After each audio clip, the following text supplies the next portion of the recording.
ആ എല്ലാവരും ഉണ്ടല്ലോ ഇന്ന് ഇരിക്കി. ഗുഡ് മോർണിംഗ് ഇരിക്കി. ഇന്നേ പേപ്പർ തരാൻ പോണ ദിവസമാണ്. എല്ലാവരും വന്നിട്ടില്ല ഇന്ന്? ആ എല്ലാവരും പേപ്പർ ഇവിടെ വന്ന് വാങ്ങിക്കണം കേട്ടോ. എല്ലാവർക്കും നല്ല പൂജ്യവും 1, 2 മുട്ടകളൊക്കെ ഉണ്ട്. എന്തിനാണ് നിങ്ങൾ എക്സാം എഴുതിയത്? എനിക്കറിയാത്തോണ്ട് ചോദിക്കണം. ഞാൻ എന്തിനാണ് ഇവിടെ വന്നിക്കണത്? അതാണ് എനിക്ക് ആദ്യം മനസ്സിലാവാത്തത്. എന്നും കാലത്ത് വന്നും കാണിട്ട് ഞാൻ ഇങ്ങനെ പറഞ്ഞു തന്നു പോണതിൻ്റെ അർത്ഥം എന്താണ്? എത്ര വട്ടം മക്കളെ, എത്ര വട്ടം ക്ലാസ്സിൽ പറഞ്ഞു തന്ന കാര്യം ഞാൻ എന്തിനാണ് ഇത്ര വായിട്ടലക്കണേന്ന് എനിക്ക് മനസ്സിലാവുന്നില്ല. ഒരാളുടെ പേപ്പറിൽ ഒരു അക്ഷരം ഞാൻ പറഞ്ഞത് എഴുതിയിട്ടില്ല. ഞാൻ ക്ലാസ്സിൽ വന്ന് ഈ പറയുമ്പോൾ നിങ്ങൾ ഇവിടെ നിന്ന് അങ്ങോട്ട് തോണ്ടിയും അവിടെ നിന്ന് ഇങ്ങോട്ട് തോണ്ടിയും ഇവിടെ നിന്ന് ഷൂഷു വിളിച്ചിരുന്നിട്ട് എന്ത് കാര്യമാണ് മക്കളെ?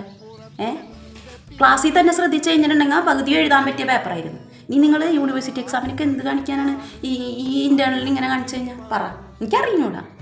ഞാൻ എൻ്റെ പോർഷൻ എടുത്ത് തീർക്കും. ഒരാൾ പഠിക്കണുണ്ടോ ഇല്ലേന്നൊന്നും എനിക്ക് നോക്കേണ്ട ആവശ്യമില്ല.